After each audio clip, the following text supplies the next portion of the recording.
dans Fantasy Ballers. On est de retour en ce dimanche 18 août au soir. On est au complet pour cette reprise puisque je suis accompagné de Marc. Salut Marc. Salut. Et Daptine, salut. Mais comment tu peux t'étonner de dire je suis accompagné de Marc? Marc, c'est toujours toi, Marc, c'est ça? Je voulais qui était encore en ligne. Eh oui, moi je suis toujours là, salut. Putain, Alors, les ça gars, fait du bien de, ça fait du bien de longtemps. se retrouver. Ça fait quoi? Ça fait 6 mois depuis le dernier épisode? Depuis qu'on a célébré ma victoire, ouais, ça fait 6 mois. Ouais, depuis qu'on a célébré ta victoire, exactement. Bon, alors, vous êtes prêts à reprendre la NFL? Vous avez fait une bonne pause, une bonne grosse pause. Moi, personnellement, j'ai repris il y a une semaine. Ouais, j'allais dire, je pense qu'on n'est pas ultra prêt, mais on est clairement plus prêt que toi. Ça, Je c'est la pense. seule. Je suis bien d'accord. Moi j'ai commencé week 1, même le match des Hall of Famers. Je me dis peut-être que je vais voir une minute, un snap d'un titulaire. J'avais mon stylo, mon bloc-notes à 4h du mat, comme d'habitude. Et t'as vu des belles choses? Pas vraiment parce que c'était Atlanta qui jouait. Ça fait quoi? Ça fait une minute de podcast, pim, tacle direct. Ok, bah on va commencer rapidement à parler un peu mock draft puisque ah oui, on va pas revenir sur les bases de la fantasy, hein. Pour ça, on vous invite à réécouter les épisodes de pré-saison des 2 dernières saisons, puisque si je dis pas de bêtises, saison 1 on parlait des règles de base, saison 2 des règles de base concernant la draft, etc. On a fait des épisodes consacrés ou dédiés peut-être aux joueurs un peu plus avancés, avec un niveau plus avancé. Donc là, on va directement entrer dans le vif du sujet. Donc typiquement, vous avez commencé à refaire des mock drafts récemment. Oh oui, bah oui. Et qu'est-ce qui se Oh, passe oui. dans ces mock drafts? Qu'est-ce que vous voyez partir? Quelles sont vos stratégies générales pour la draft de cette année? Qui veut Oh commencer? Marc, je te laisse On voit- commencer. On voit partir Patrick Mahomes beaucoup trop tôt. Non, non, franchement, les mocks, je sais pas, c'est difficile parce que. En fait, ça ressemble jamais à la réalité, quoi. On voit beaucoup le classement d'ESPN. Si tu fais des mock drafts sur ESPN, tu vois les mecs qui suivent un peu le classement ESPN. T'en as d'autres qui font clairement n'importe quoi. Donc, Ouais. au deuxième round, ils vont prendre un kicker ou un truc comme ça. Mais bon, globalement, ça permet effectivement d'abord de se remettre un peu, d'essayer de construire, tu vois, des effets. Ce qui est intéressant, je trouve, avec les mocks, c'est de faire plusieurs trucs, de mettre un peu avec un pic genre 1 à 3, en faire une autre avec un pic 4 à 7, et deux autres un peu plus tard dans la draft pour voir un peu quels varier un sont peu. les styles de joueurs que tu trouves, tu vois, soit au pic 1 et 22, soit au pic 10 et 14, par exemple, et voir comment tu peux construire ton équipe à partir de là, quoi.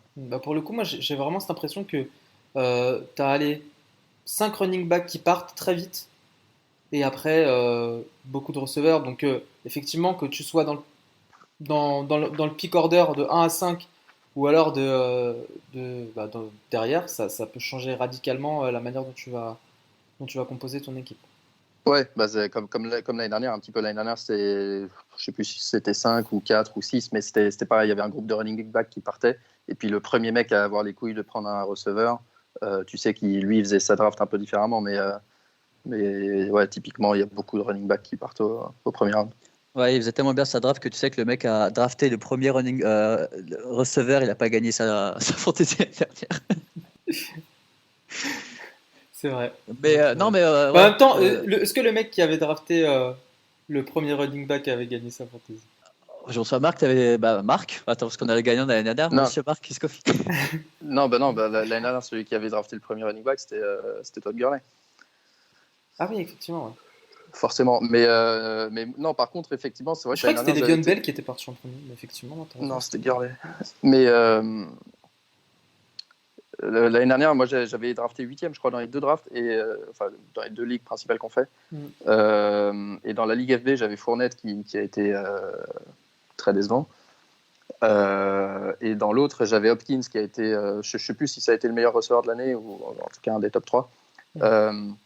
Donc, sur le papier, de faire la draft avec Hopkins était bien meilleur, et c'est la ligue que j'ai perdue en me faisant battre par Derrick Henry à lui seul. Et dans l'autre draft où j'avais Fournette, finalement j'ai gagné. Donc, moi, en fait, c'est quoi l'enseignement? Je crois que vraiment la manière dont j'aborde la draft cette année, c'est que je me prends vraiment pas trop la tête sur la draft, quoi. Je vais juste essayer de construire une équipe qui a du sens, pas prendre trop de risques, Et, et surtout pas me prendre la tête, pas me dire putain il me faut absolument ce joueur ou il me faut absolument ce gars-là ou machin, parce que en tout cas les 2 dernières années et surtout l'année dernière, on a vu que ça évoluait tellement vite que la réalité de la week 3 était pas du tout celle de la draft, de la pré-saison. Ouais. Exactement. Et donc ouais, je pense pas trop me prendre la tête sur la draft cette année. Juste, là, ça veut pas dire que je vais pas la préparer. Il faut absolument savoir qui est disponible à peu près quand, etc. Tu vois, pour construire une équipe qui a du sens. Mais on sait très bien que tu as construit un fichier Excel avec plusieurs non, mais bien sûr. Et savoir qui sont les joueurs risqués, les types de joueurs, parce que ça, c'est tous les trucs que je fais d'habitude. Tu vois, les types de joueurs un peu volatiles contre un joueur plus régulier, etc. Ça, c'est vraiment des trucs que je pense sont importants d'avoir dans son équipe pour construire des équipes chaque semaine qui tiennent la route et qui peuvent affronter différents types d'adversaires. Mais l'identité de chaque joueur ou dans quelle équipe il joue, machin, je crois que honnêtement, je vais pas trop me prendre la tête. Et pour t'as forcément une déception, quoi. Et pour une nouvelle personne qui veut nous écouter, à savoir que Marc voit les joueurs comme des actifs et pas comme des humains. Donc, Exactement. Aucun ressentiment. Il regarde jamais jouer. Antonio Brown avec ses problèmes de classe très très volatiles. Très très risqué comme actif. Soit tiers 2. Il a un range de points possible entre -1 et 29 et c'est tout ce que j'ai besoin de savoir. Des tueurs. À savoir aussi que les mock drafts avec Marc, c'est du poker. Tu sais, à 3 joueurs, tu sais qui va prendre le joueur le plus éclaté des 3 pour dire non, mais j'y crois. Alors que le jour de la draft, tu sais très bien qui va prendre. Alors, la question basique, enfin, qu'on sait chaque année, vous êtes pick 1, vous prenez qui? Et là, je pense qu'il y a peut-être moins de consensus que les années précédentes. Il y a consensus. Si quelqu'un d'autre prend. Alors, attends. Ouais. Il y a erreur. Ok. Toi, Marc, pareil, tu vas sur Saquon? Ouais, moi je prends Barclay, d'autant plus que. Chacun des. Alors, déjà rapidement, disons le top 3 dont on parle, c'est quoi? Barclay, McCaffrey ou Camara, c'est ça? Exactement. Ouais. Exactement, okay. Ouais. Donc, pour moi, les 3 ont très, très objectivement un bémol. Barclay, je pense, c'est son calendrier. Et le fait que c'est le seul mec qui sait jouer dans l'équipe. Exactement, ouais. McCaffrey, c'est le fait. Exactement, ouais, c'est le seul mec qui sait jouer au Giants. C'est la raison pour laquelle moi j'irais plus sur McCaffrey si j'étais pick 1, tu vois.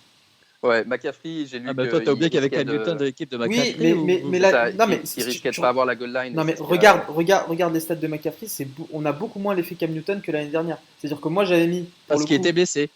Était blessé. D'accord, j'avais mis McCaffrey l'année dernière en bust. Et au final, il finit quoi? Top 6 running back, top 3? Ah non, un petit top 3, non? Ce qui est plus que correct. Donc dans une équipe plus équilibrée que les Giants. Bon, voilà, moi c'est pas. Mais ça se joue à un poil de cheveux, hein, c'est pas un poil de cheveux, ça veut rien dire. Mais ça se joue à pas grand chose en tout cas. Non, c'est clair. Et donc, pour moi, je disais juste les 3 bémols. Donc, McCaffrey, le bémol, c'est l'histoire de la goal line. Il a eu beaucoup de carries sur la goal line l'an dernier et je pense qu'ils vont essayer de le préserver. Et exactement pareil pour Camara. Il a eu un volume énorme l'an dernier. Il n'est pas construit pour avoir ce genre de volume énorme année après année. Ouais. Et s'ils veulent le préserver, il va falloir qu'ils trouvent d'autres moyens. C'est pour ça qu'ils ont recruté Latavius Murray quand ils ont perdu Ingram. Je crois qu'il y a un autre running back aussi dans l'effectif qui peut faire de la goal line. Donc pour moi, c'est un peu le bémol de ces 3 gars-là. Si tu veux, genre par exemple l'an dernier, je ne sais plus qui était le top 3, mais ça devait être Gurley, David Johnson, des mecs comme ça. C'est ça. Elliott. Et à la limite. Mais ouais, tu rigoles, mais là, David Johnson, il est quoi? Il est 4e et 5e. 4e, 5e. Ouais, overall. Moi, je pense qu'il peut rebondir, David Johnson. Mais c'était compliqué, on a bien vu que c'était compliqué l'année dernière. Qu'est-ce qui aurait de mieux cette année par rapport à l'année dernière chez les Cards? Je pense que leur attaque va être très différente de celle de l'année dernière pour le coup. Mais on peut en parler un peu plus tard. Mais juste pour revenir sur le top 3, si tu veux, moi honnêtement, ce top 3-là, autant l'année dernière, je me disais, putain, si je peux drafter code top 4, j'ai un monstre, tu vois. J'ai un mec, je suis sûr qu'il va performer. Et c'était pas exactement le cas, parce que David Johnson, il se trouve que ça n'avait pas été le cas. Les 3 autres, ça a été à peu près le cas, sauf Gurley, on l'a perdu pour les playoffs. Ouais. Mais avant ça, il était énorme. Et là, cette année, je vois le top 3 et je me dis, c'est un top 3, mais à la limite, je draft numéro 8, c'est pas très grave, tu vois. Et bon, alors, pour répondre à ta question, je prends Barclay juste parce que ce serait la première fois que je pourrais avoir une star de Giants dans mon équipe, mais c'est tout. Sinon, je le kiffe pas forcément plus que les 2 autres, quoi. Ouais, c'est un asset, quoi. Ouais. Ok, bon, Aptine, toi, tes habitudes de draft, ta Euh, stratégie un peu de base. Me blinder de running back. Pas des running back blessés comme toi et moi, je pense qu'on a l'habitude de prendre. Ouais, on va y Je revenir, pense mais oui. à ouais, je pense à McKinnon l'année dernière et Ouais, je crois mes deux running back, premier running back étaient blessés. Enfin blessé, tu sais quand ils te disent questionable, ouais, il a un peu mal au pied égale ne pas drafter. C'est super exactement, simple. exactement. Il a un peu mal, enfin on va parler plus tard, mais je pense en genre en particulier. Ouais, Mais tous les mecs où on n'est pas trop sûr de l'état de santé, pour moi, c'est à éviter. Et surtout attendre pour le quarterback, même si les personnes qui commencent la fantasy voient le football américain que par le quarterback, en fantasy c'est beaucoup moins glamour, à part si tu tombes sur un Mahomes et tu sais qu'il va marquer beaucoup de points. Mais la réalité fantasy est tout autre. Et moi j'attends vraiment les peut-être round 8, 9 avant de regarder un quarterback. Je préfère me blinder sur tous les postes. ok, en théorie, ce serait plutôt d'abord deux running back, deux receveurs, un flex, un tight end, puis ensuite voir plus. Ça dépend, franchement ça dépend. Je préfère toujours regarder le meilleur joueur disponible, Ouais. quitte à commencer avec trois receveurs et pas de running back. Mm. Mais après, ça dépend vraiment des joueurs qui sont pris. Après, si pour moi, tu sors du top 4 au premier round, ou tu as même Zeke, parce que moi, je vais compter Zeke dans les 3-4 premiers, où tu as vraiment un tiers 1, Mm. pour moi, là, tu peux prendre un receveur directement, et, parce que le niveau est assez homogène entre les receveurs et les running backs du premier tour, par exemple. Tu vois. Ouais, c'est vrai, c'est vrai. Bah, moi, pour ma part, c'est un peu la même chose. On va en parler ensuite, mais effectivement, pas de joueur questionable ou blessé, ou alors dans quelconque embrouille ou histoire de contrat que ce soit. Euh, et puis, toujours, hein, je le répète chaque année, mais quand j'hésite entre deux joueurs qui sont à peu près au même rang, même poste, etc., ce qui va faire la différence pour moi, c'est l'âge. Je privilégierais toujours un Camara à 23 ans qu'un David Johnson à 27, tu vois, par exemple. Malheureux. C'est clair. Juste un mot très très rapide sur ce que tu disais sur les contrats. Les deux joueurs en question cette année, c'est Elliott et Melvin Gordon. Ils sont toujours pas à l'entraînement. Donc malgré le fait que Elliott, par exemple, est dans la plupart des classements dans le top 4, Ouais, pour ceux qui draftent dans la semaine à venir et tout ça, rappelez-vous Le'Veon Bell, rappelez-vous ouais, en gros, tous les mecs qui ont drafté Bell l'année dernière en se disant ouais, enfin on s'en fout, c'est après saison, on sait qu'il va débarquer le jour J. Elliott, il est de plus en plus question qu'il rate au moins 4 matchs par exemple. Donc ouais, ça fait beaucoup pour un premier pick. exactement. Belle fait jurisprudence. Ok, autre question. Bon, avant de passer aux joueurs, parce qu'on va aborder en détail qui est-ce qu'on voit un peu performer cette année, qui est-ce qu'on pense qui va faire un peu de la merde. Quelle erreur que vous avez commise l'année dernière au moment de la draft, vous ne referiez pas cette année? Bon, on en a parlé, Aptine, pour moi, il n'y a pas de secret. L'année dernière, pareil, je crois que j'avais pris McKinnon dans une ligue, alors qu'il était questionable en me disant, bon, bah, c'est bon, hein. C'est match de pré-saison. Questionable, il va jouer Day One, et c'était pété la semaine d'avant, enfin le week-end d'avant, je crois, je sais plus trop quand. Et je l'avais pris très haut, je l'avais pris, je crois que c'était mon deuxième pick, donc foutre en l'air un deuxième Ouais, pick, ouais, c'est ça. Ouais. alors que j'aurais pu prendre un mec à côté, ranké juste en dessous, et qui, je sais plus qui, franchement, très sincèrement, je me rappelle plus qui avait McCaffrey. autour. Moi, j'en McCaffrey, souviens bah très bien, il y avait voilà, un McCaffrey qui était à peu près au même bah niveau. voilà, Ouais. qui lui a performé tout au long de la saison. Je pense que ça fait mal. Je pense que dans les premiers rounds, particulièrement dans les premiers rounds, à la limite, un peu, quand tu t'en fous un petit peu, quand tu es sur ton deuxième ou troisième remplaçant, prendre un mec sur lequel tu as un doute, un pépin physique, c'est moins gênant, mais je pense que je sacrifierais pas un de mes premiers rounds pour un mec questionable. Et ça, pour le coup, ça m'a coûté cher, je pense, la saison dernière. Parce que dès Bah, le du coup, début, j'avais maintenant que dû tu me as dit. rabattre et tout. Vas-y, ouais, excuse-moi. Non, je disais que du coup, là, tu parlais de McKinnon et je me souviens du coup, c'était qui mon premier running back ou mon premier choix, mais c'était un fin de choix, enfin un fin de round en tout cas, c'était Davonta Freeman Oui. d'Atlanta. Et l'erreur que j'ai faite, c'est de sélectionner un running back aussi haut alors que le RB2 est pas aussi fort que le RB1, mais en fait, tu sais, c'est vraiment très léger la différence entre les deux. Ouais. Donc en plus de ça, Freeman n'étant pas non plus, tu sais, un foot de guerre qui est quand même assez blessé. Hmm. Avec un mec comme Tevin Coleman juste derrière. C'était pas. Enfin, là, maintenant, tu sais, tout est clair, tu vois, mais pour Ouais, la ouais, draft, c'est ça l'est un toujours peu comme moins. ça. Ouais. Mais prendre un RB1 aussi haut alors que le RB2 est aussi fort, je trouve ça aujourd'hui. Enfin, je pense pas que c'est quelque chose que je vais faire à la prochaine draft. Même si à la prochaine draft, je vais le faire. L'avantage, c'est que tu avais drafté, tu l'avais joué safe en draftant McKinnon au round 3. Et ouais, c'est ça. Et Josh Gordon au round 5 et Tevin Coleman justement au round 6. Donc voilà, t'étais couvert. Toujours, tu sais, moi j'aime la volatilité et pour l'instant ça paye assez bien, tu vois. Ok, bah justement, parlons des joueurs. Moi, je n'ai pas fait d'erreur, moi. Voilà, donc Ah oui, autant pour moi, ta question. Pas d'erreur, pas de regret. Bah, en l'occurrence, t'as gagné. Non, Donc, honnêtement, je regardais. Je pense que j'ai pas vraiment fait de trucs que je regrette. Des conneries, oui, parce que forcément, Fournette premier round, tu t'aurais pu prendre 10 000 autres gars.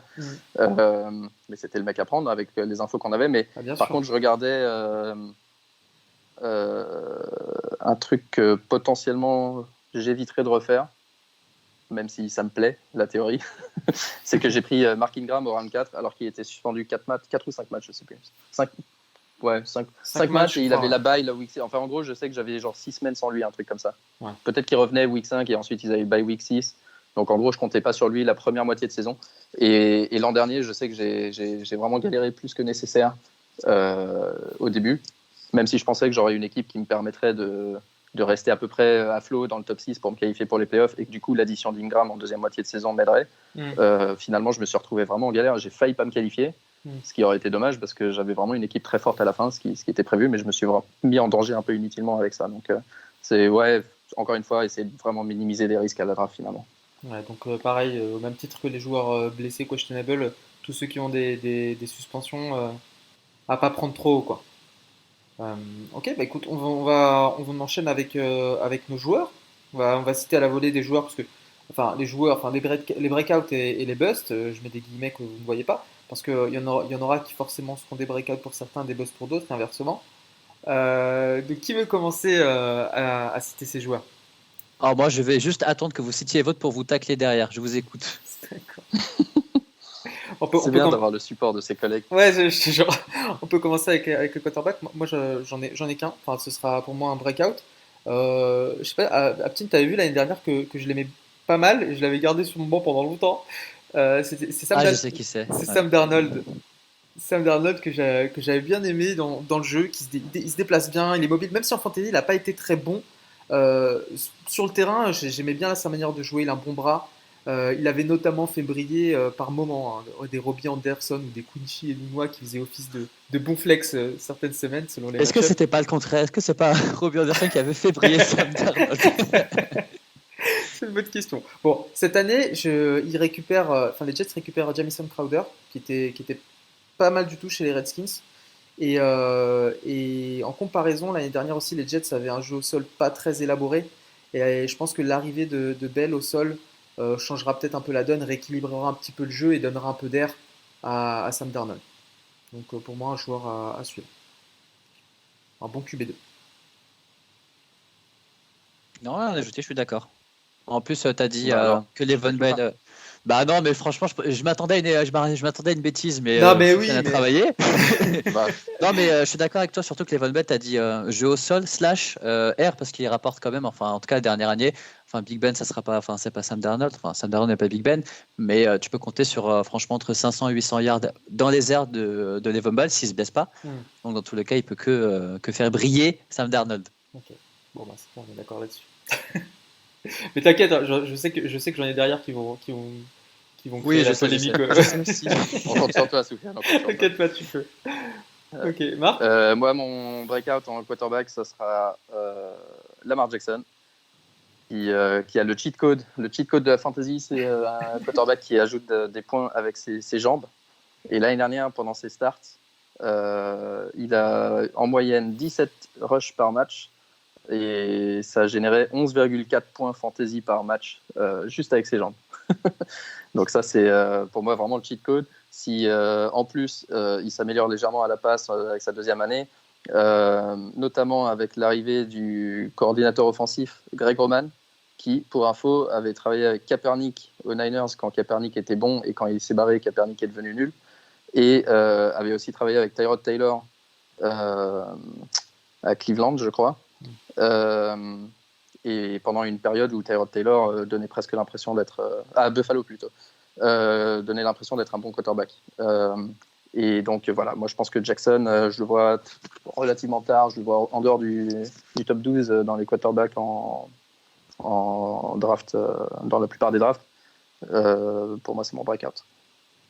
Okay.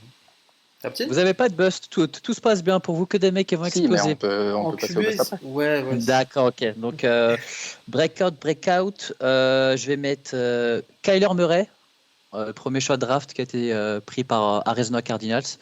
Parce que je crois qu'ils ont plus de ça, ils ont pris, je ne sais pas si c'est un coach QB ou un coach offensif, mais qui connaît très bien. Et moi, j'ai regardé les matchs de pré-saison, enfin les drives, à part, enfin, en tout cas sur le premier match où il jouait très très bien. Il fait très petit, hein, il fait 1m78 officiel, mais j'en doute un peu.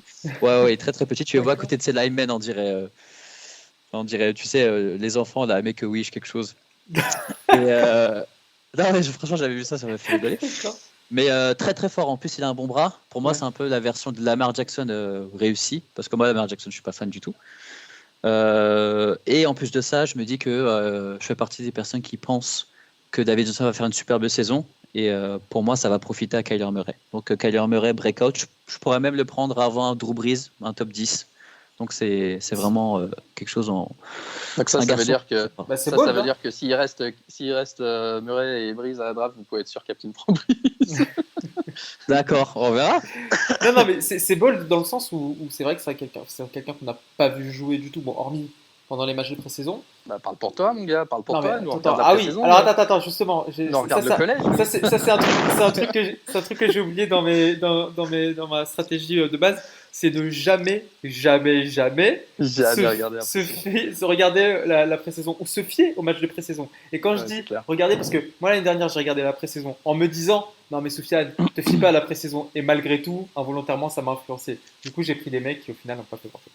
Mais là, il n'y a pas que la pré-saison qui parle. Non, bien sûr. Non. Mec a été choisi en premier. Non, mais je dis même pas que je suis contre ce que tu dis. Au contraire, je dis que c'est osé. Enfin, derrière, c'est appuyé, c'est argumenté, puisqu'il y a aussi, tu me parles d'un coordinateur offensif qui vient dans la foulée et une attaque peut-être un peu plus équilibrée.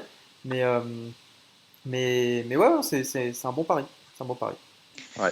Moi je vais juste, je vais le dire maintenant puisque c'est lié, même si c'est un receveur. Moi, j'ai un breakout Christian Kirk, breakout ou sleeper, ça dépend des définitions qu'on a, mais je le vois mieux que là où il part. Pour la même raison que disait Aptine, pour moi, Murray, Johnson, Christian Kirk, potentiellement Fitzgerald, toute l'attaque d'Arizona, après l'année qu'ils ont passée l'année dernière, ils vont être totalement oubliés à la draft. Personne ne va en vouloir. Ouais. Super sous-coté et ils peuvent que faire mieux. Et ils peuvent non seulement que faire mieux, mais en plus, le nouveau coach, head coach, c'est celui de Texas Tech, qui avait toujours des attaques monumentales. Il privilégie énormément l'attaque, le spread offense, beaucoup de passes, une attaque avec un haut tempo. Et ça, on sait qu'en fantasy, ça génère des opportunités. Donc, je pense qu'ils peuvent vraiment que faire mieux et qu'ils vont toute l'attaque d'Arizona. D'accord. En fait. Donc toute l'offense d'Arizona, non seulement parce qu'ils vont faire, enfin d'après vous, ils vont faire une meilleure saison que l'année dernière, mais en plus parce qu'à cause de la saison de l'année dernière, ils sont sous-cotés cette année. Oui, monsieur. Très bien. On enchaîne avec les busts QB. J'avais un deuxième QB parce qu'en fait moi j'ai beaucoup travaillé. Vas-y. Non mais dans le même genre que Kyler Murray, c'est Jameis Winston parce qu'au final tu peux trouver que c'est pas un meneur d'homme, qu'il est dans un délire parfois bizarre, mais c'est en fantasy il a même beaucoup de points, il court beaucoup. Il y a Bruce Arians maintenant qui s'occupe de lui. Il a toujours les targets qu'on connaît, O.J. Howard, Mike Evans. Ouais. Et l'année dernière, enfin, si tu enlèves l'épisode Fitzpatrick où il jouait un match sur deux, ce qui était un peu ridicule, il était quand même dans un range de 16-20 points par match. Ouais, mais rappelle-toi, l'année dernière, on disait si tu prends le QB de Tampa Bay qui start, si tu as les deux par exemple dans ton équipe, tu étais QB 4, je crois. C'est ça. Mais après, il faut que, si tu regardes les matchs de Jameis Winston, il ne faudra pas t'attendre à quelque chose de très joli et des interceptions, tu en auras. Donc, à faire attention contre qui tu as starté. Mais moi, Jameis Winston, je vais faire une très, très, très grosse saison. Il est volatile, donc. Fantasy. Très volatile. Il est volatile. Ah non, mais moi, tu sais, volatilité, pour moi, c'est le gain. Ouais, Winston, j'aime bien aussi. Pour moi, c'est un peu presque une autre catégorie. C'est les mecs qui qui ont été hyped avant, qui ont vachement déçu et qui du coup les années d'après personne n'en veut. C'est comme Johnson quoi. C'est le post-hype sleeper pour moi. Okay. Ouais, bah t'as des mecs comme Mariota qui sont post-type sleeper qui vont rester undrafted. Et Mariota, il paraît qu'il est même pas sûr d'être starter. Hein, oui, c'est vrai parce que t'as vu, il a fait une bonne pré-saison sous Fiat. Ok, bah en bust QB alors. Bust, je vais le dire vite parce que c'est pour moi, encore une fois, la définition du bust, c'est pas que le mec qui est mauvais. Hein. Oui, comprenez-le bien, avant que je dise son nom, avant de me faire insulter. Parce que on sait que tu vas te faire insulter. Ah, ok, d'accord. Ouh là là. Non, Pat Mahomes au 3e round, pour moi, c'est trop. Non, c'est trop, mais c'est surtout c'est une opportunité gâchée en fait. Et parce que, comme Aptine l'a dit tout à l'heure, attendez pour le quarterback. C'est pas que les quarterbacks, forcément, si Mahomes fait exactement la même saison que l'année dernière, et qu'il n'y a aucun autre quarterback qui tient la route, il vaut un 3e round. Mais refaire une saison comme l'année dernière, c'est quasiment impossible. Juste statistiquement, tu ne peux pas garder ce niveau-là pendant tellement de matchs. Et il n'y a plus Kareem Hunt. Et ouais, 3e round pour un quarterback. On le voit à chaque fois. Je sais plus, il y a 4-5 ans, c'était Peyton Manning. Ensuite, il y a eu des Aaron Rodgers. Chaque fois que vous prenez ce mec-là, c'est jamais lui qui finit QB1 de la saison. Tu parles en connaissance de cause pour Peyton? Peyton, voilà, c'est une ligue que malgré moi, j'avais gagné à l'époque. J'étais débutant, j'avais le pick numéro 1, la seule fois de ma carrière que j'ai eu un pick numéro 1 en fantasy. Et j'ai pris Peyton Manning avec mon pick numéro 1. C'était ma première fantasy. C'était beau. Mais je te rejoins un peu. Parce que Patrick Mahomes, quand tu regardes au final autour, tu as quand même Deshaun Watson, Aaron Rodgers, c'est pas dégueu en termes de niveau autour de lui. Et c'est des QB qui partent beaucoup plus tard. Donc. Bon, après, derrière, même... après c'est vrai que derrière, t'as quoi? Attends, on va vraiment rien dire. Soufiane a collé le nom de Aaron Rodgers à côté de Sean Watson. Attends. Je vais prendre l'air dans j'ai pris le top 3 QB. Parce que, attends, derrière, t'as quoi? À ce titre-là, t'as Baker Mayfield et t'as Andrew Luck. Aptine, tu veux nous parler d'Andrew Luck? Bah, ça arrive. Bah, si t'arrêtes de me spoiler, ça arrive. Mais justement, c'était une transition. Tu peux y aller. Ah, c'était une transition? T'as fini. Ok, ça marche. En fait, moi, Luck, c'est vraiment pour moi le bust par excellence. Mais avant, j'aurais parlé des QB extrêmement forts, tu sais, les Hall of Famer, les Breeze, les Brady, etc. Où moi, cette année, je les vois vraiment très loin du top 10, surtout Brady. Pour moi, cette année, même si tu sais, un Breeze, tout le monde va prendre, enfin, tu sais à quoi, enfin, que c'est peut-être l'un des meilleurs quarterbacks aujourd'hui, mais en fantasy, pour moi, l'année prochaine, c'est une erreur de le prendre très tôt. Surtout que je ne sais pas si vous vous souvenez des dernières semaines, mais le Brad Breeze, il était fatigué. Donc, je ne sais pas si c'est toute la saison qui pesait, mais en tout cas, moi, Breeze, je me pose beaucoup de questions et c'est pas un quarterback que je vais regarder très tôt. Donc après, le nom, etc., on sait. Et Brady, à peu près même histoire, où on sait, tu sais, que le jeu au sol prend beaucoup de place aux Patriots maintenant et ça marche toujours. Et on va lui demander, tu sais, juste de sauver les meubles s'ils doivent remonter ou s'il y a une action clutch à faire. Mais après, mon bust, pour revenir, c'est Andrew Luck. On parlait des blessés, on sait pas trop. Andrew Luck, ça fait des mois et des mois qui est en train de... Non mais c'est vrai, ça fait des mois qu'il est en train des années. Ça fait des années. Non, parce que mais avant c'était l'épaule. Donc je me dis ok, t'es quoi? Mais là on parle d'une cheville. Donc je sais pas, en cheville, moi qui fais du basket, une blessure à la cheville en moi, je ne sais pas. Donc en plus c'est personne ne sait quand tu regardes mais personne les informations ne sait jamais pour lui. Ouais. Et là, c'était à 2 ans où il était en questionable. Non, il a un peu mal à l'épaule. Je me dis, bon, ok, je crois que je l'avais pris en QB 6 ou 7. Je me suis dit que j'ai fait une bonne affaire. Il n'a pas joué de la saison. Donc là, en train de repartir sur exactement le même scénario. Moi, Luck, je ne le touche pas. Il y a 3 ans, c'était le dos. C'était pas l'épaule. Je pense que c'était peut-être l'épaule que le dos. Et c'était il y a 2 ans. Non, il y a 2 ans l'épaule et il y a 3 ans le dos. Enfin, je sais plus. D'accord. Je crois que c'était plusieurs saisons d'affilée où il a eu des soucis différents. Mais je te rejoins là-dessus. Bon, c'est pas vraiment un bust parce qu'au final, je trouve qu'il est un peu ranké à sa juste place du coup. Mais Tom Brady, pareil, il y en a beaucoup qui vont être attirés par le nom en se disant bon bah. Justement, non, si là tout de suite tu as choisi entre Baker Mayfield ou Andrew Luck, aujourd'hui, même Luck pour moi, enfin, juste tu peux pas drafter Luck. Ah oui. Ça, je suis d'accord avec toi. Moi, je parlais de Brady pour le coup que j'avais dans mon équipe peut-être il y a 2 ans. Il y a 2 ans qui m'avait permis de gagner une des ligues qu'on faisait. Parce que Brady est régulier, certes, mais il a des stats qui sont en déclin, d'un point de vue fantasy bien évidemment, ces 2 dernières saisons. Donc c'est pas vraiment un buzz parce qu'au final il est ranké quoi? Il est ranké, je le vois quoi, 20e QB. c'est sa juste place, mais bon, voilà, vous faites pas avoir. C'est effectivement pas un joueur qui vous rapportera des points en fantasy. Bon, c'est sympa d'avoir Brady dans son équipe, surtout quand la moitié des joueurs sont soit des Patriots. Mais, euh, mais au-delà de ça, ouais, je suis Ah, mais tu vois, je suis pas fan. si on retourne, enfin, si on reprend ce que Marquis disait, si tu prends pas un Mahomes, enfin, si tu craques pas sur un Mahomes dans les trois premiers rounds, tu sais que tu peux prendre un QB1, QB2, quelque chose comme Breeze et Brady dans les fins fonds de la draft Hmm. et Ouais. jongler par rapport au match-up qu'ils ont. Et pour moi, tu sais que tu pars Honnêtement, sur un bannet. la position, elle est tellement profonde. Le truc, c'est que c'est kiffant d'avoir une star en quarterback. Tu vois. Ça, c'est sûr Bien que sûr. c'est kiffant. Mais techniquement, la position, elle est tellement deep que si dans les ligues qui ont un quarterback, de plus en plus de ligues ont 2 quarterbacks ou un super flex, et alors là, du coup, c'est une autre histoire. Mais dans les ligues avec un seul quarterback, vous pouvez en mettre qu'un seul, donc ça en fait 12 dans votre ligue.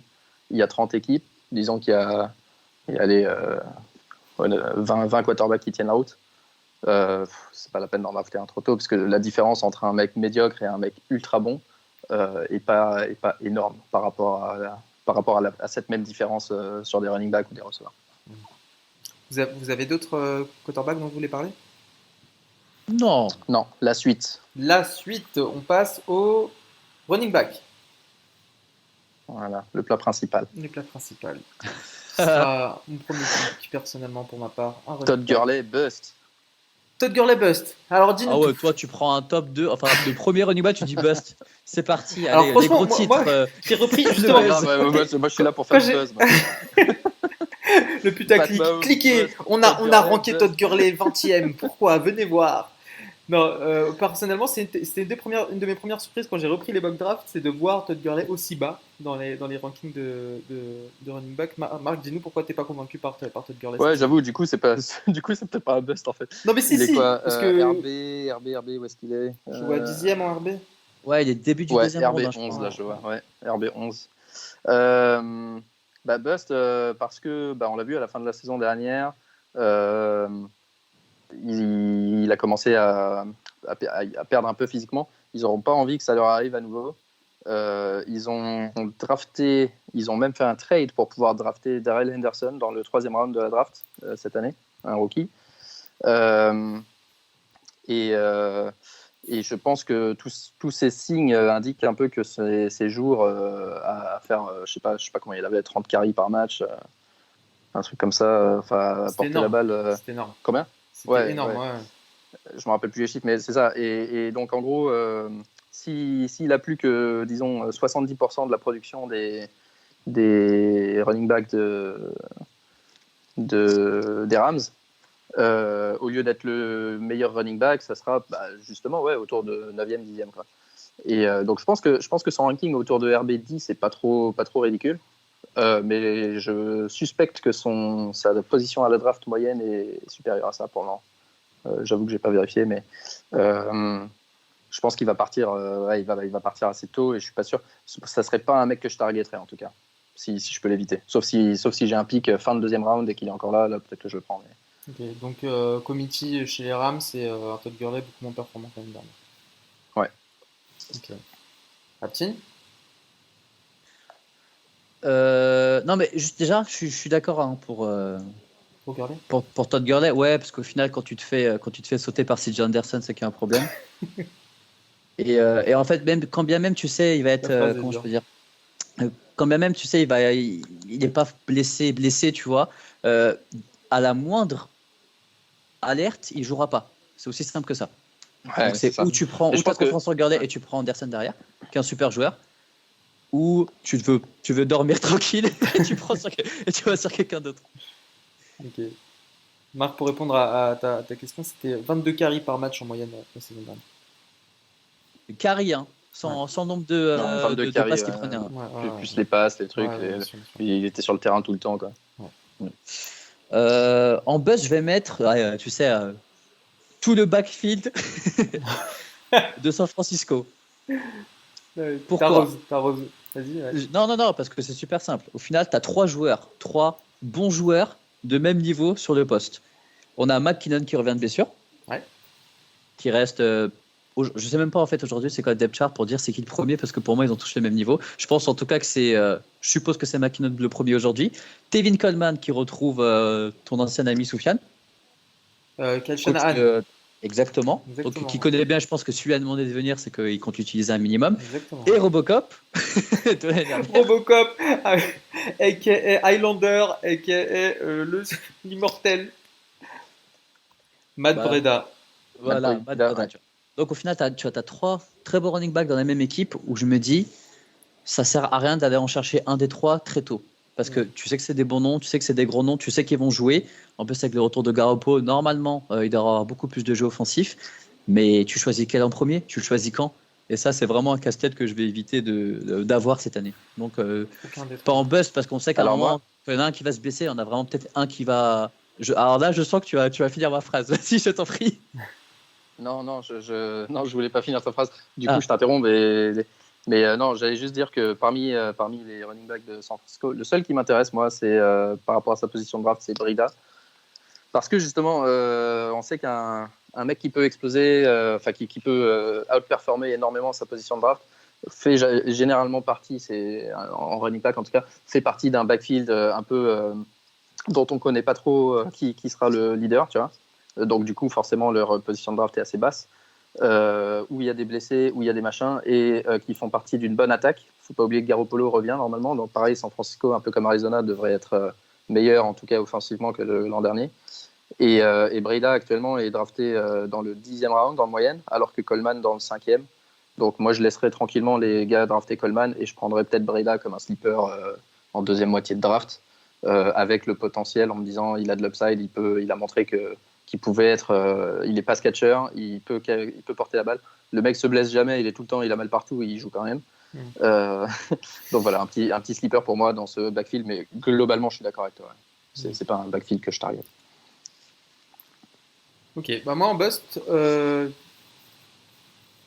pareil, je vais faire du buzz, ce sera Ezekiel Elliott. Aptine, je sais que tu m'attends en tournant. Oh, fini. Je me frotte les mains, vas-y. C'est uniquement lié à sa situation contractuelle. J'ai peur qu'il nous fasse une belle. Pour moi, il y a tout aussi bon à son rang. Il y a David Johnson, James Conner, que tu peux prendre sans prendre ce risque-là. Donc, à surveiller, hein, certes. Mais du coup, un Mike Weber ou un Alfred Morris sont derrière. Alfred Morris, le roi de l'embuscade, si j'ai pas de conneries, était déjà en backup la saison dernière de, je sais plus, je crois que c'était Breda, je crois. Il était au 49ers Non, il a été aux Niners il y a longtemps, mais il a été backup de Elliott, justement, quand il y a eu cette histoire de suspension. Là. Ah oui, c'est ça. Okay. Backup de luxe, mais il avait pas convaincu d'ailleurs. Ouais, mais c'est la seule raison pour laquelle je mets un warning sur lui. Mais voilà. Atchin. Pour moi, c'est juste impossible que. Après, je sais pas, je suis pas Jerry Jones, tu sais, le boss de Dallas, mais pour moi, c'est impossible qu'il lui donne pas le max. Pourquoi? Parce que Ezekiel Elliott, aujourd'hui, c'est un des 3 meilleurs joueurs à son poste. Même si tu sais, Jerry Jones parlait du rookie qui est pas mal, tu sais, Tony Pollard. C'est quoi? Ouais, je crois que c'est ça, Tony Pollard. Pour moi, c'est juste impossible qu'il paye pas Ezekiel Elliott. Mais on se disait la même chose aussi de. Non, c'est faux. Parce qu'au final, c'était pas. Non, parce que oui. Non, mais ce que je veux dire, c'est que à son poste, Bell était aussi parti des 3 meilleurs joueurs à son poste. Et c'est pas pour autant, c'est pas ça qui a fait que. Là, pour moi, c'est juste impossible que. En tout cas, tu sais, connaissant le front office de Dallas, pour moi, c'est impossible qu'ils ne le payent pas. Pour l'instant, ils ont dit qu'ils n'allaient pas le payer, etc. Ils vont jamais prendre le risque de ne pas payer un Ezekiel Elliott. Pour moi, en tout cas. Hein. Après, s'ils le font, c'est que c'est une erreur. Mais moi, aujourd'hui, là, si demain c'est la draft, je le prends si je suis pick 4, je le prends en 4. D'accord. Over Johnson, over Bell, sans problème. Ouais. Ok. Un breakout pour alterner? Non, moi j'aime pas. Pas de breakout? Pas de breakout, Hervé? Si, non, breakout, je sais pas. Un running back que j'aime bien, qui part un peu plus tard que les autres, c'est Kerryon Johnson pour moi, de Détroit. Tu te rappelles Abdullah? Oui, Amir. Il est plus là, lui, non? En tout cas, ce qui est sûr, c'est que celui qui est plus là, c'est théorique. Donc je pense que Johnson aura un peu plus de volume. Sur la goal line, il y avait Blount. Je crois qu'il est plus là non plus. Donc ils ont signé CJ Anderson, qui avait pas mal joué aux Rams. mais pour moi, c'est pas un spécialiste comme Blunt, comme Riddick dans la passe. Donc, si tu veux, enfin, c'est plus une histoire de volume. Autant Todd Gurley, je vois son volume baisser par rapport à l'an dernier, autant Kerryon Johnson, je vois son volume augmenter. Et en particulier, si jamais on voit que c'est lui qui commence à avoir un peu de responsabilité sur la goal line, ça peut totalement modifier son outlook pour l'année prochaine et en faire même un top running back alors qu'il est drafté au-delà des 12 premiers, je crois. Ok. Moi, en breakout ou en sleeper, j'ai Ito Smith. Tim, tu le disais, Tevin Coleman a rejoint Shanahan aux 49ers. Donc Ito Smith, pour moi, une target intéressante, surtout quand on connaît la santé de Freeman. Hein, tu étais mieux passé pour le savoir. Donc Ito Smith peut être une bonne option dans une attaque en plus qui est assez équilibrée. Donc à surveiller. Il est 53e running back. Et overall, je sais plus ce que ça donne, mais bon, pour moi, c'est une petite opportunité. Grosse opportunité. C'est gratuit. L'attaque de... ouais, franchement, c'est gratuit. Toute l'attaque d'Atlanta, en plus, avec les pics qu'ils ont fait, surtout pour la draft, je crois qu'ils ont pris deux linemen offensifs. Mais non, Ito Smith, de toute façon, l'année dernière, on a vu qu'il était aussi fort que Coleman. Donc là, on va attendre week 3 que Freeman. Non, je plaisante, c'est pas bien. Mais non, j'aime beaucoup. Ok. Breakout pour moi, si on peut faire un repeat de l'année dernière, si tu peux mixer ça. Je vais vous parler d'un mec qui s'appelle Aaron Jones. Que je vois partir dans, je crois, il est 3e round. Moi, je le prends 2e. En plein milieu du 2e, ça ne dérange pas du tout prendre Aaron Jones. On a vu ce qu'il faisait quand il était titulaire. Là, pour moi, dans une attaque qui a un nouveau coach, comment il s'appelle, Matt LaFleur, je crois. Ouais, c'est ça, LaFleur. Bref. Pour moi, ils vont rééquilibrer cette histoire de running back receveur, surtout, enfin, même si tu as Aaron Rodgers qui prendra énormément de place. Aaron Jones a fait le taf l'année dernière, on l'a vu. Là, pour moi, il va juste confirmer et je le prends avec plaisir 2e round et pas 3 ou 4 comme je le vois dans des mocks ou dans des mocks. Ou même dans les ranks, ça. En moyenne, il part, il part après Fournette, après Freeman, après Damian Williams. Donc toi, tu le prends avant ces mecs-là, je pense. Oui. Ok. Dernier running back dont je voulais parler très rapidement, Derrick Henry, qui est le mec éternellement décevant et qui tout d'un coup a explosé en fin de saison dernière avec des matchs complètement dingues. Moi, j'y crois moyen. Et je suis pas sûr que... Parce que tu l'as vu physiquement en vrai, c'est ça? Non, alors justement, moi j'y crois moyen. En tant que statisticien, j'y crois moyen. D'accord. Pour l'avoir vu en vrai, je le kiffe. Et c'est le genre de mec, si je le vois dispo, à peu près au même niveau d'ailleurs, mais peut-être même un peu avant, les joueurs dont on parlait juste avant. Parce qu'il part où lui, Henry? Non, il part un peu derrière ces mecs-là d'ailleurs. Donc il pourrait être dispo justement avec du Aaron Jones, du Gordon, tout ça. Et c'est vrai que c'est tentant parce qu'on a vu ce qu'il est capable de faire. Mais je pense qu'on sera plus souvent déçu qu'autre chose. Je sais pas. Moi, franchement, c'est quoi? Je crois que c'est le seul joueur cette année où je sais pas chaud et froid. Tu sais, parfois, je peux dire non, mais l'année dernière, je crois qu'il lui manquait 3 linemen offensifs titulaires. Et t'enlèves les blessures sur un jeu qui est un peu basé sur la course, même si t'as Nick Foles qui les a rejoints. Tu dis, bah non, mais attends, le mec, il est super jeune, il a rejoint la NFL il y a 2-3 ans. Non, c'est une star. Et d'autre côté, tu dis, ouais, mais il est toujours blessé. Ouais, mais l'année dernière, même quand il jouait, il jouait pas vraiment bien. Qu'est-ce qui va les linemen offensifs titulaires? Parce qu'au final, ils n'ont jamais une grande ligne offensive. Donc, franchement, j'ai aucune. Aaron Jones, il est dans les parages. Moi, en buzz, je voulais rapidement vous parler de Fournette, que je ne prendrais pas. Suite à sa blessure l'année dernière, pour moi, c'est encore trop risqué. Il a joué plus de matchs, pour rappel, l'année dernière. Et au-delà de ça, même l'offense des Jaguars me fait pas du tout rêver, en fait. J'ai peur qu'on ait une sorte d'effet Cardinals, comme sur David Johnson l'année dernière, mais en pire, parce que t'as au final Nick Foles, Dede Westbrook, Marquise Lee, Terrell Pryor, Thomas Rawls. C'est pas, pour moi, je vois pas l'attaque performer suffisamment pour permettre à Fournette de faire le boulot au niveau fantasy. Fournette, c'est une star. Ok, allez, la suite.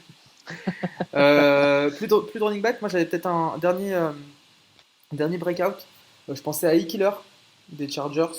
qui pour moi a un gros potentiel, on l'a vu ces 2 dernières années. Il est ranké 94e overall, ce que je trouve aberrant au vu de la situation de Melvin Gordon, que tu as évoqué un peu plus tôt, Marc. Ouais.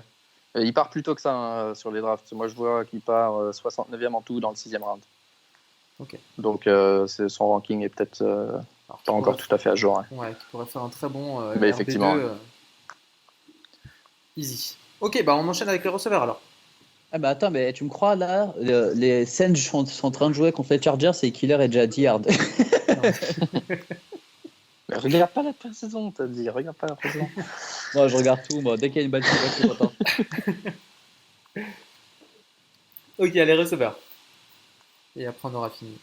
Ouais, receveur, Christian Kirk, j'ai rapidement breakout, je vais pas revenir dessus. Un autre que j'aime bien, c'est Edelman. Gronk est parti. Il n'y a plus Gronk. L'année dernière, c'était l'année dernière qu'il avait été suspendu, Edelman ? Oui. Ouais, c'était l'année dernière. Donc, du coup, pour ceux qui regardent un peu les scores de l'an dernier, il est peut-être un peu bas, mais les matchs qu'il a joués donc entre week 5 et 16, en PPR notamment, il était WR 12. Donc, surtout dans ce format-là, parce que je pense qu'il va beaucoup targeter, surtout avec la le départ de Gronk. Il va être assez présent dans le jeu des Pats, même avec la nouvelle de Josh Gordon qui est reinstated. Je sais pas mon gars sûr qui revient. Ça change pas mon avis. Donc je pense que notamment en PPR, il pourrait être dans le top 12 des receveurs cette année, alors qu'il est drafté dans le milieu du WR2, genre WR 18-20 sur les drafts à ce moment-là actuellement. Concrètement, je regarde rapidement. Concrètement, je vois. Moi, je le vois 17e receveur. Ouais, c'est ça. Par exemple, les receveurs de Minnesota, du Amari Cooper, Cooks, Robert Woods, tout ça. Je pense que, en particulier, encore une fois, dans le format PPR, je target plutôt Edelman dans ce groupe.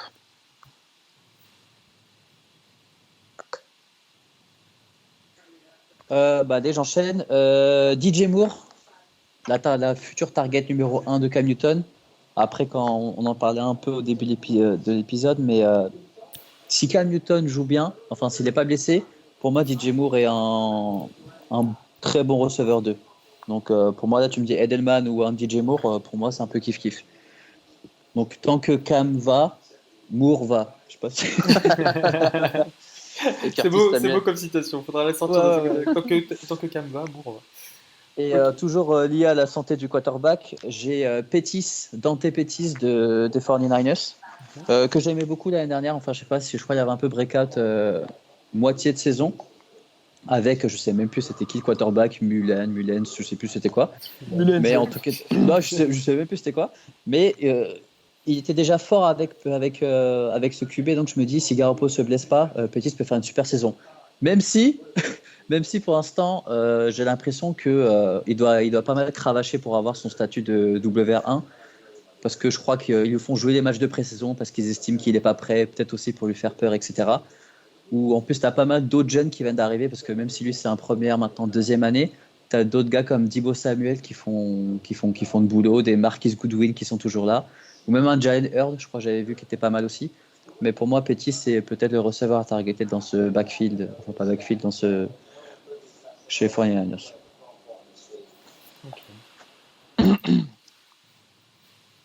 Si vous me répondez pas, c'est que c'est bon. Hein. Non, valide. C'est validé.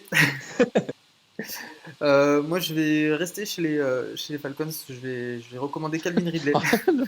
Mais mec, tu connais l'équipe des Falcons. Calvin Moi, Ridley. je vais bien entendre parler de Julio Jones. Il est pas mal du tout. Ouais. Justement, Calvin Ridley qui avait fait quelques coups d'éclat la saison dernière. Je le vois au top cette saison avec justement un Julio Jones qui, pour moi, continuera de faire le paratonnerre, donc attirer les défenses adverses. De mémoire, il avait été drafté assez haut par Atlanta il y a 2 ans. Donc, pour moi, il peut encore faire mieux que la saison dernière. Et là, je le vois ranké. Il est combien ? Il est 24e receveur.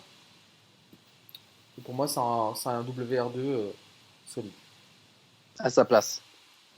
Overall, non ? Overall, c'est plus bas, ouais. Mais sinon, en bust, moi, franchement, je sais pas ce que vous en pensez.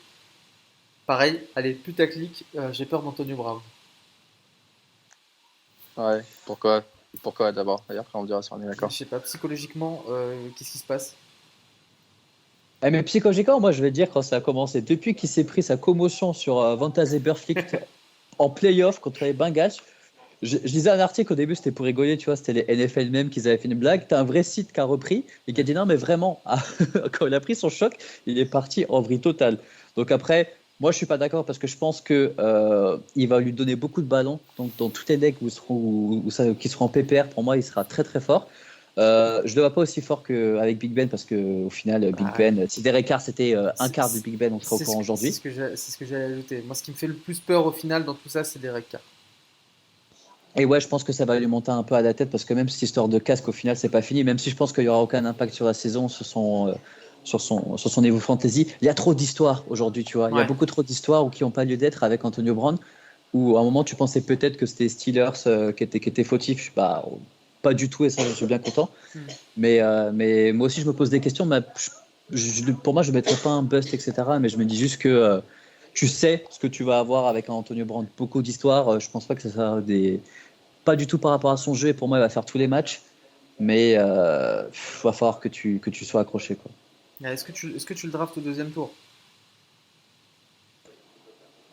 Oui, ouais. Peut-être fin du deuxième tour. Fin du deuxième tour parce que franchement, Il est 23e overall. non, pour moi, il est à sa place. Après, enfin, il a D'accord. un certain âge. Enfin, je pense qu'on a à peu près le même âge, mais il a un certain âge, on va dire, pour jouer au Ouais, niveau auquel il vous joue. vous avez le même âge, Même mais si vous n'avez pour pas le moi, même c'est. métier. Oui, c'est vrai. Mais, euh, mais non, pour moi, en fait, il a une éthique de travail en fait qui fait pas du tout l'âge qu'il a. Ouais. Et t'as Antonio Brown dans ton équipe, tu es obligé de lui donner la balle. Tu vois ce que je veux dire? Après, tu t'auras pas peut-être des catchs de 50, 60 yards, etc. Même s'il est Ouais. très fort pour gratter des yards après catch. Hmm. Mais pour moi, en tout cas, il sera peut-être utilisé un peu différemment des Steelers, mais il va faire à peu près le même score. Peut-être un peu moins, mais pas. Mais pour moi, il a sa place enfin, dans les 20 premiers picks. Faut pas déconner, c'est Antonio Brown. Ok, donc pour toi, il restera un workhorse solide. Il a 31 Ouais, ans. ouais, ouais. 31 ans, Antonio. Bah voilà, là, on a exactement le même âge. J'ai deux, trois trucs à lui apprendre. Ok, vous aviez qui d'autre en receveur? Si vous en avez. Aptin. Non, moi, Je j'ai crois pas que Marc vraiment de avait fait le breakout. tour aussi. Ouais. Non, non, moi, j'ai pas de breakout. Ça, Pas de bust. techniquement, pas un receveur, mais Hertz, je pense qu'il va décevoir pas mal de monde. Et c'est pareil, par un mec que je cible. Il y a des mecs qui reviennent Greg Olsen. à Philly. Hein? Ok, d'accord, je vais dire. Il a dit Qu'est-ce Greg qu'il a dit? Olsen. J'ai dit Greg Greg Olsen. Olsen. Non, non. Non, ouais, ça aussi. Mais donc, oui, il y a déjà, c'est une position un peu plus profonde que les années d'avant. Ouais. Mais surtout à Philly, il y a du monde qui revient. Et beaucoup du score de Hertz, c'était du volume. C'est pas un mec ultra efficace. Il avait pas mal de drops, mais il avait juste énormément de targets. Beaucoup, beaucoup de passes qui allaient dans sa direction. Ouais. Euh, et donc, je pense que ça va forcément baisser légèrement. Donc, pareil, un peu de régression. Et je le vois drafter très très haut. Pour moi, c'est le seul Titan qu'on peut éventuellement envisager de drafter pour essayer d'avoir un avantage à la position, c'est Kelsey, selon moi. Les autres, je vois Kittle qui part très tôt, Hertz qui part très tôt. Howard, j'aime bien, mais globalement, si j'ai pas une opportunité de prendre Kelsey, et je pense pas que j'aurai cette opportunité parce que même lui, il part très tôt. Ouais. J'attendrai au poste de Titan, quitte à en prendre un chaque semaine selon les match-ups. Ok. Ah là là, le roi du stream est déjà Stream. prêt Exactement. en ce 18 août. Aptin, toi, tu prendras Njoku. Njoku, oui, ouais. Ah non, mais de toute façon, moi là, enfin, je vais pas dire que je suis fan de Cleveland, Cleveland. surtout pour un fan de Pittsburgh. C'est vrai Non, qu'on non, a, mais on n'a moi, pas pour du moi, tout parlé des Browns pour le coup. non, parce qu'au final, pour moi, il y aura pas, enfin, un breakout, si, mais enfin, on parlait peut-être pas de Mayfield au début, mais c'est pas un breakout. Enfin, si par QB4, je pense que tout le monde, beaucoup de personnes, mais toute l'attaque, hein. Là, si on peut parler vraiment des Browns, Ah oui, oui, bah, ils sont enfin, pour tout moi, droits. c'est l'attraction de l'année. Tous les postes, ils sont fournis. Enfin, dans ce cas-là, si je dois parler d'un bust, enfin, c'est triste tu me parles de Njoku, je vais te parler d'un bust, mais pour moi, c'est Jarvis Landry qui sera pour moi peut-être le mec le plus impacté des Brands sur son rendu fantasy. Odell va prendre énormément de place. Tu vois déjà les images, il a l'air de super bien s'entendre avec Mayfield. Njoku, pour moi, ça sera vraiment une soupape. Après, je sais pas, t'es combien aujourd'hui, mais c'est pas que. Enfin, je préfère peut-être un Hunter Henry des Chargers qu'un Njoku parce qu'au final, il y a tellement de choses à nourrir chez les Brands que tu te dis, même Njoku, au final, tu vois, ça sera comme un Jarvis Landry. Donc, à un moment, il va faire peut-être un 10-15 points dans un super jour. Mais après, dans un match-up, tu vas voir, il va faire 3-4 et tu vas dire, bon, bah, il me faut peut-être un mec plus régulier. Et on revient à ce qu'on disait, ce qu'on dit tous les ans. Quand tu cherches un fantasy, enfin, un gars fort régulièrement, il faut qu'il te rapporte justement des points régulièrement, pas un 15-5 comme un Joe Jones faisait l'année dernière. Tu sais à quoi t'attendre. Et pour moi, du coup, ça sera la définition du mec volatile. N'est-ce pas, Marc? Exactement. C'est ce qu'on attend d'un tight end. Oui. On peut te donner un peu de bonus à ce poste. Un petit touchdown par-ci par-là. Ouais. Bon bah, je pense qu'on va finir là-dessus. Marc, on te fera pas l'affront de parler kicker. Donc, Bah si, il faut en parler. Surtout, ne draftez pas votre kicker avant le 15e round. Voilà, c'est tout. Si, alors, d'après Marc, ne draftez même Chapitre pas le kicker. Clos. À part si c'est Jesse Tucker. Chapitre clos. Ok les gars, bon bah écoutez, je pense que on est à 1 heure d'émission. Je pense qu'on a fait un peu le tour, on a cité pas mal de noms pour aiguiller un peu les auditeurs sur qui prendre pendant ces mock drafts et surtout pendant ces drafts. On fera, je pense, un épisode un peu update dans les semaines à venir et puis on parlera aussi des ligues Fantasy Ballers. Le compte Twitter du podcast @FantasyBallersF, les garçons. @MajorMilou_FB. @AMAGGI. Et moi-même @SoufianeFB. Vous aurez le site de l'émission fantasyballers.fr. Et d'ici le prochain épisode, on vous souhaite une bonne fin d'été et de faire plein de mocks. À bientôt. Adios. Ciao.